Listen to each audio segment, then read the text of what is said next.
ఇక TPCC media committee chairman సామా రామ్మోహన్ మాట్లాడుతున్నారు. ఇప్పుడు లైవ్ లో చూద్దాం. బండి సంజయ్ గారు, రామున్ మీద ఒట్టేస్తావా, రాజ్యాంగం మీద ఒట్టేస్తావా? ఈ రెండిటి మీద, ఆ రాముల వారి మీద ఒట్టేసినా సరే, రాజ్యాంగం మీద ఒట్టేసినా సరే, ఏ చౌరస్తాకు వస్తావో రా, లేకపోతే భద్రాచలం రాముల వారి గుడికి పోదాం. ఆయన సన్నిధులనే అంటావు కదా, పచ్చిబట్టలతో వచ్చి నిజాలు అనేటటువంటిది నీకు తేల్చాల్సినటువంటి అవసరం ఉంటుందని.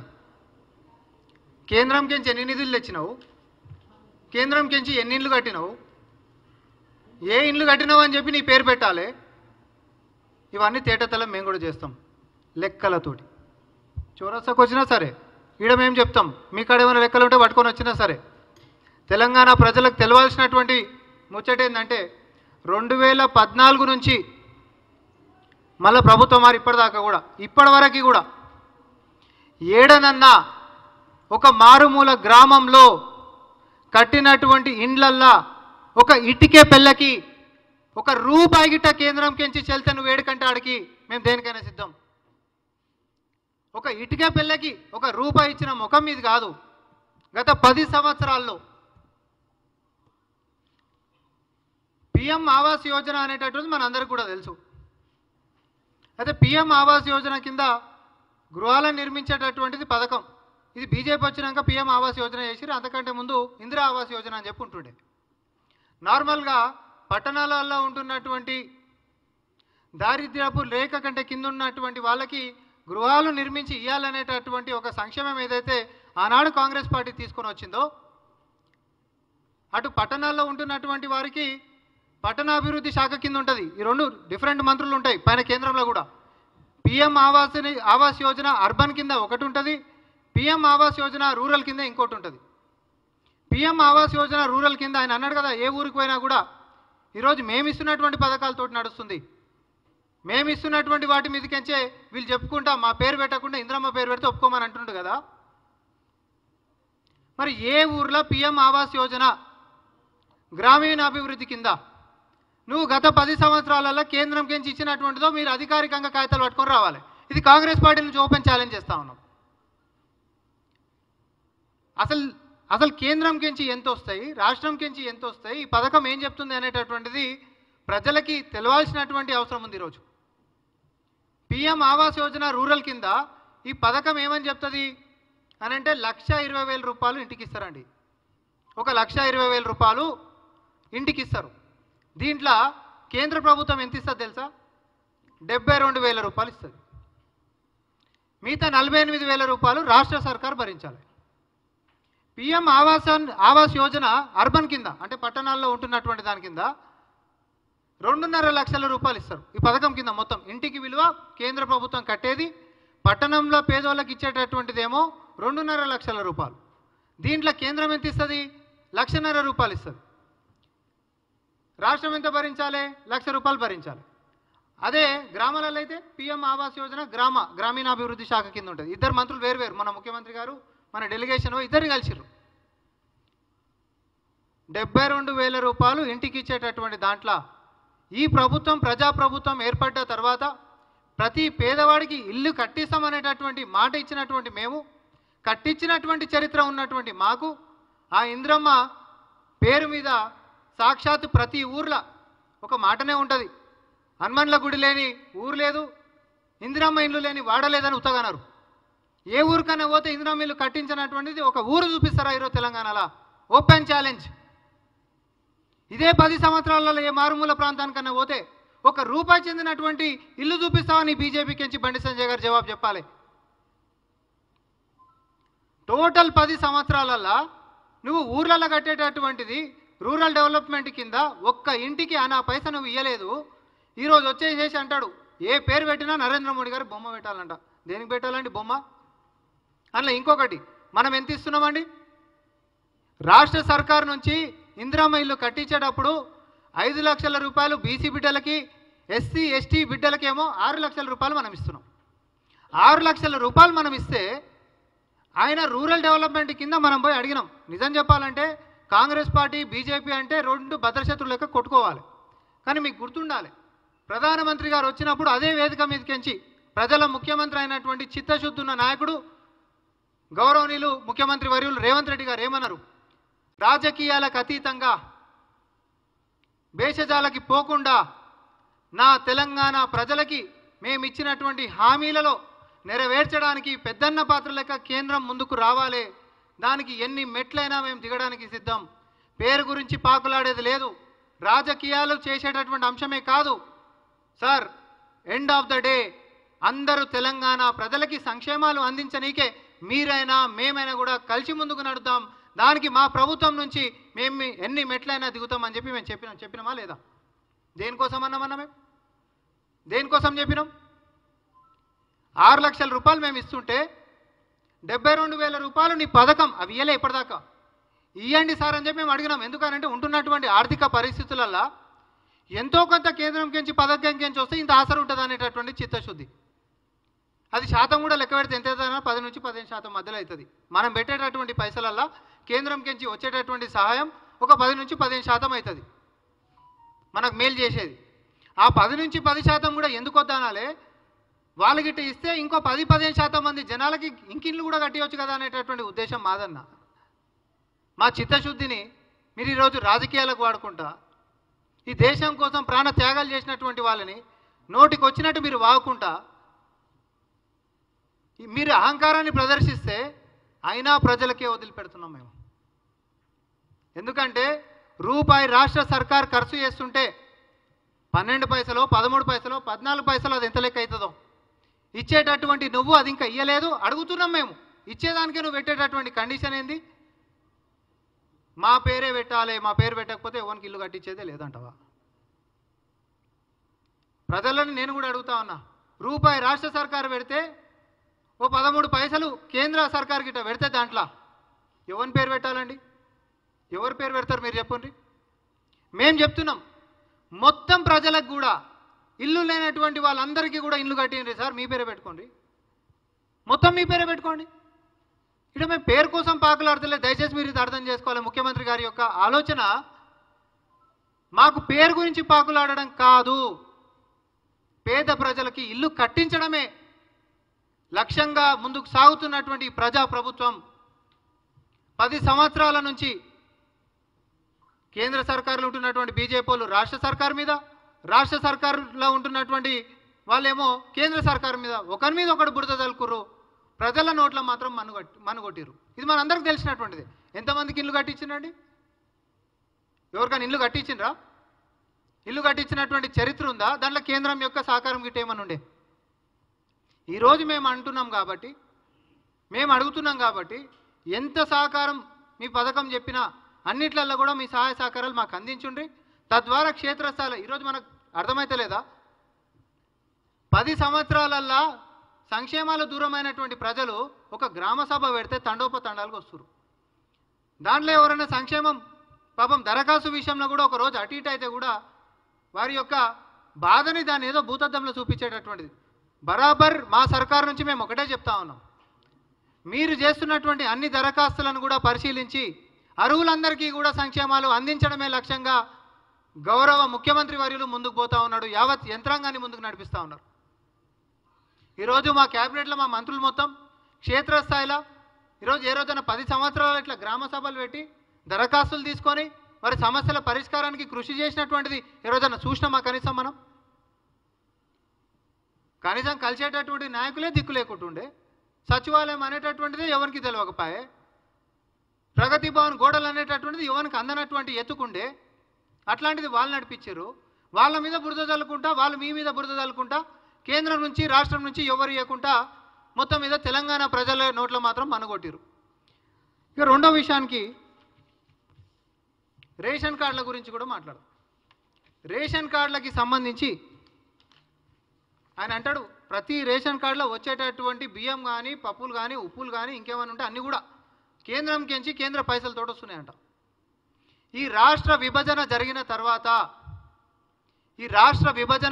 తర్వాత కేంద్రం నుంచి ఇచ్చినటువంటి రేషన్ కార్డులు అంటే గుర్తింపు ఇచ్చి కేవలం 5 కేజీల బియ్యం ఇస్తున్నటువంటి రేషన్ కార్డులు ఎన్నో తెలుసా? 54,66,000. ఇది గుర్తుపెట్టుకోండి. 54,66,000 రేషన్ కార్డులని మాత్రమే గుర్తింపునిస్తూ వాళ్ళకి అందులో కార్డులలో ఉంటున్నటువంటి మనుషులకి మనిషికి 5 కిలోల బియ్యం కేంద్ర సహకారం కించి మనకి ఇస్తుంది. ఇది పథకం రేషన్ కార్డులది. కానీ అసలు తెలంగాణలో ఉంటున్నటువంటి రేషన్ కార్డులు ఎన్ని? ఈరోజు తెలంగాణలో ఉంటున్నటువంటి రేషన్ కార్డులు ఎన్ని అంటే 90 లక్షల రేషన్ కార్డులు ఉన్నాయి.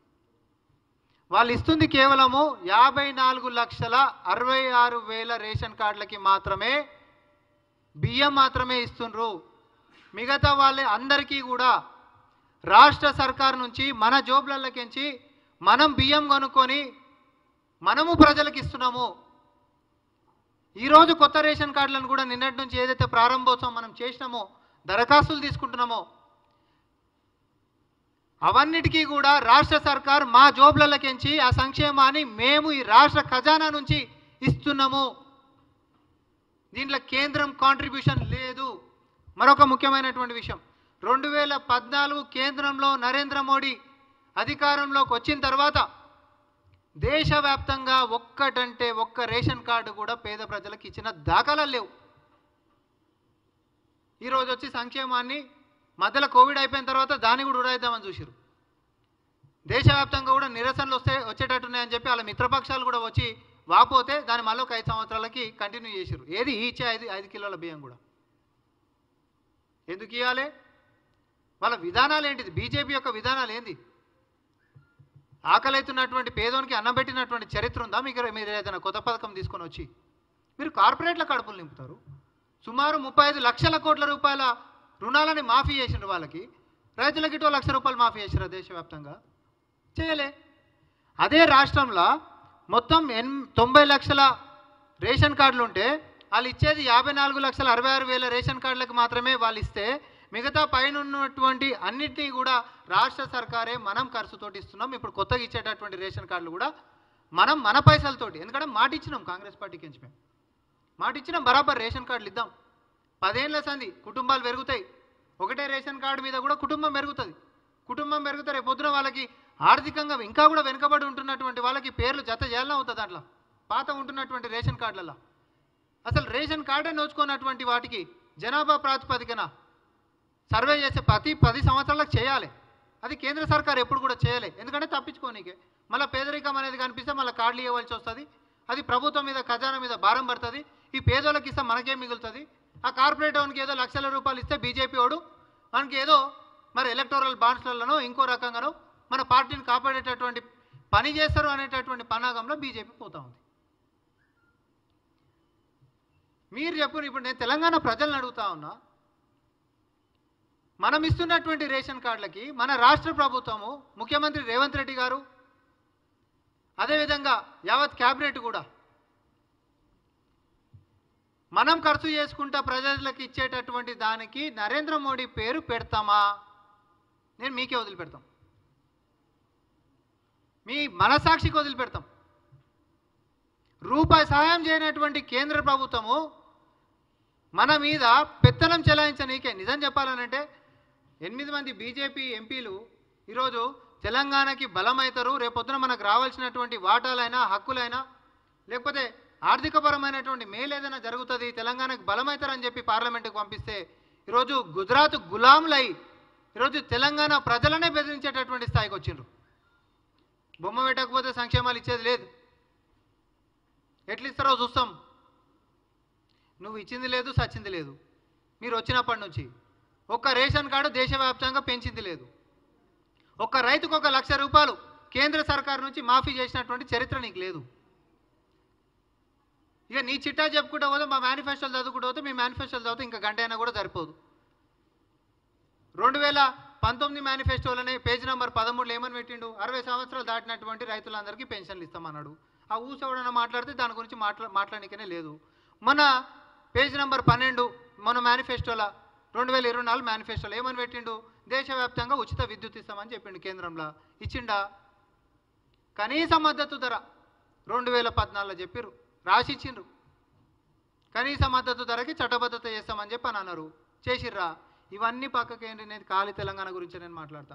అరే మన నోటికాడి బుక్క ITIR కాంగ్రెస్ పార్టీ అధికారంలో ఉన్నప్పుడు అన్ని అనుమతులు ఇచ్చినటువంటి దాన్ని మన నోటికాడి బుక్ అని గద్ద కొట్టుకుపోయినట్టు కొట్టుకుపోయారు వీళ్ళు.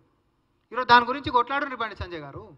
అది మన హక్కు, మనకు వచ్చినటువంటిది, మన నోటికాడికి గుంజుకొని పోయినటువంటిది. మీరు అహంకారంగా ఏదైనా మాట్లాడవచ్చు. మేము ప్రజల ముందుకు జరుగుతున్నటువంటి వాస్తవాలు చెప్పుకుంటూ పోతూనే ఉంటాం. రేషన్ కార్డులలో మీ కాంట్రిబ్యూషన్ ఏంటిది, ఇప్పుడు ఇస్తున్నటువంటి వాటిలలోనైనా పైన ఉన్నటువంటి వాటిలలోనైనా ఏమీ లేదు. అట్లాంటప్పుడు ప్రజలనే మేము అడుగుతా ఉన్నాం, ఎట్లా అలా పేరు పెడతారో చెప్పురి.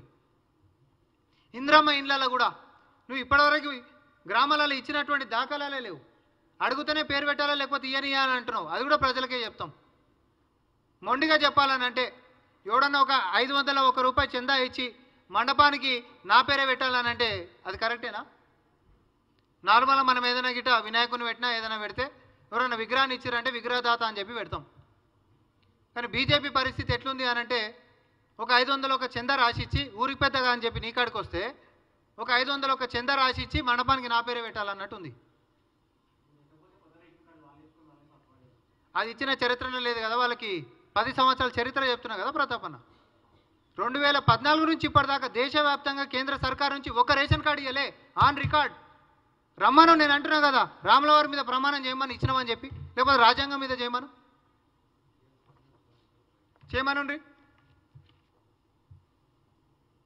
ఎందుకు ఇట్లాంటి అబద్ధాలు? కేంద్ర మంత్రి స్థాయిలో ఉండి మీరు ఇట్లాంటి అబద్ధాలు ఆడి ఎవరిని ముంచుతారు? గణతంత్ర దినోత్సవం నిన్న 76 సంవత్సరాలు పూర్తి చేసుకున్నాం. గతంలో ఎప్పుడైనా ఇట్లాంటివి ఉన్నాయా? భేషజాలాలు ఉన్నాయా? ప్రజల మధ్యలో ఎంతసేపు చిచ్చులు పెట్టేసేసి అరే ఎక్కడ పోతున్నాం మనము? మీరు కేంద్రంలో అనంటే సార్ మాకు ఇల్లు ఇంకెక్కువ కావాలని చెప్పి కొట్లాడేటోళ్ళు బీజేపీ నేతలు, బీజేపీ ఎంపీలు అయి ఉండాలి. కేంద్ర మంత్రుల స్థాయిలో ఉంటున్నప్పుడు ఈ రాష్ట్ర హక్కుల గురించి కొట్లాడాలి. అదేం లేదు. మా బొమ్మ పెట్టకపోతే ఉన్నాయి కూడా ఇయ్యం. బెదిరిస్తురా మీరేమన్నా?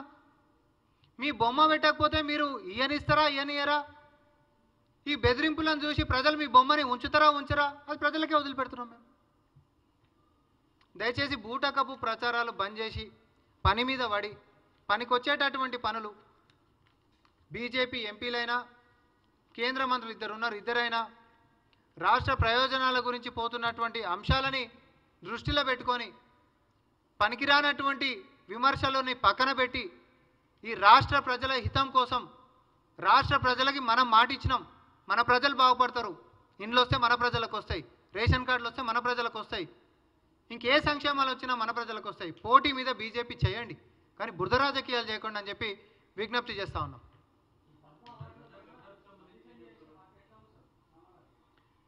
బండి సంజయ్ గారి వ్యాఖ్యలు ఒకటి జస్ట్ వాంటెడ్ టు షో.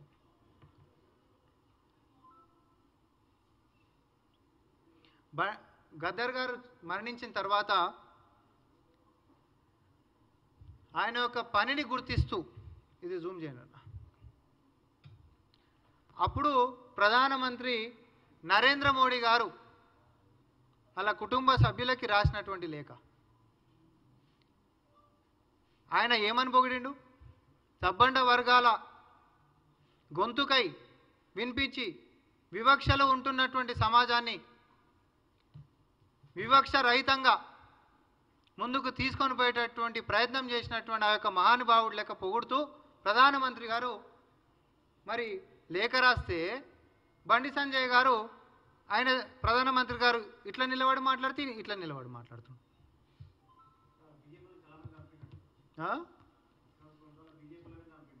మరి ప్రధానమంత్రి గారికి చెప్పాలి పోయి, మరి పోయి చెప్పాను, అదే మాట చెప్పాను. ప్రధానమంత్రి గారికి కూడా అదే మాట అనుమాన్, తెలంగాణకు వచ్చి అనుమాన్ అన్న, మీకు కళ్ళు నెత్తికెక్కినాయి. నేను చెప్తున్నా, అహంకారం అనేటటువంటిది ఎప్పుడైనా మీరు ఈరోజు మాటలు పేలుతున్నాం కదా. ఇంద్రమ్మ గారిది కూడా ఇంకొక పదం కూడా అన్నారు, వేరే పథకాల పేర్లు కూడా ఇంకోమన్నా కూడా పేర్లు పెట్టుకోండి అని చెప్పి అన్నాడు. ఆ పదాలు కూడా మేమేం ఉచ్చరించాం. అల్పంగా మాట్లాడకూరి, అహంకారంగా అసలు మాట్లాడకూరి. నేను చెప్తా ఉన్నా, ప్రజల గురించి మాట్లాడితే మీకే కీర్తి వస్తుంది, ప్రజల సంక్షేమం గురించి మాట్లాడితే మీకే వస్తుంది. జస్ట్ ఏదో మనం మాట్లాడేసేసి ప్రజలని ఇట్లా డివైడ్ చేయాలి అనేటటువంటి ఆలోచనతోటి రాజకీయాలకి ఇట్లా చేస్తే విధ్వంసపు రాజకీయాలకి పూనుకుంటున్నటువంటిది, విడదీసేటటువంటి రాజకీయాలు చేస్తున్నటువంటి బీజేపీ నాయకుల యొక్క వైఖరి తెలంగాణ సమాజం స్పష్టంగా చూస్తుంది. తెలంగాణ ఉద్యమాన్ని తన గొంతుకై ముందుకు నడిపించి రాష్ట్ర సాకారంలో పునాది రాయి అయినటువంటి గద్దర్ గారిని పట్టుకొని నువ్వు అడ్డగోలుగా మాట్లాడితే నీ కాంట్రిబ్యూషన్ ఏంది బండి సంజయ్ గారు? అసలు తెలంగాణ రాష్ట్రంలో నీ కాంట్రిబ్యూషన్ ఏంటిది? ఇచ్చిన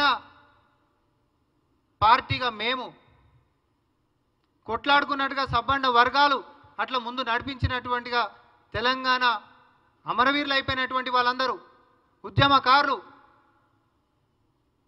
వీళ్ళందరిది పాత్ర ఒకటైతే అసలు నీ పాత్ర ఏంటిది? మీ పార్టీ పాత్ర ఏంటిది? తెలంగాణని విడదీసిన దాన్ని పార్లమెంటు సాక్షిగా వ్యంగ్యంగా మాట్లాడినటువంటి ప్రధానమంత్రి గారిని చూస్తాం. అదొక చీకటి దినంగా అభివర్ణించినటువంటి ప్రధానమంత్రి గారిని చూస్తాం. తెలంగాణ అన్న తెలంగాణ పట్ల ఎప్పుడూ కూడా చిన్న చూపు ఉంటున్నటువంటి మీ యొక్క వైఖరి ఆ రోజు తనకపోయినటువంటి ఐటీఐఆర్ అయినా లేకపోతే మీకు ఇచ్చుడు కుదరనే కుదరదని చెప్పినటువంటి బయారం ఉక్కు పరిశ్రమ అయినా ఏ అంశంలో కూడా తెలంగాణకి ఈరోజు మిగతా రాష్ట్రాలతోటి పోల్చుకుంటే మనకు మొండి చేయి చూపిస్తున్నటువంటి కేంద్ర సర్కార్ని అయినప్పటికీ మా విజ్ఞతతోటి 10 సార్లు కాకపోతే 20 సార్లైనా కేంద్రం దగ్గరికి పోయి కేంద్ర ప్రభుత్వం లెక్క మేము మాట్లాడుతూ ఉన్నాం, బీజేపీ లెక్క చూస్తలే. ఎందుకోసం అనంటే రాష్ట్ర ప్రజల ప్రయోజనం కోసం మాత్రమే. అది చాతగాంతనం అనుకుంటే మీరు అనుకుంటే మీరు చాలా అపార్థం చేసుకున్నట్టు అవుతారు. మా ప్రజలకి ఇల్లు కట్టియనీకే మా నాయకుడు రేవంత్ రెడ్డి గారు 4 మెట్లు దిగుతా అని చెప్పిండు.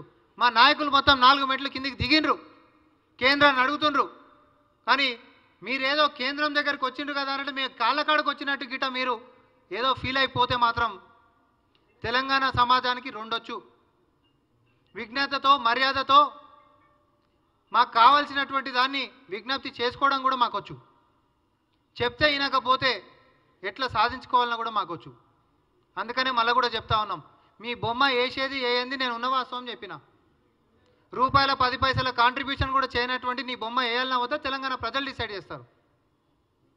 కానీ బొమ్మ వేయకపోతే అనేటటువంటి నీ అహంకారాన్ని మాత్రం ఖచ్చితంగా తెలంగాణ ప్రజలు బుద్ధి చెప్తారు.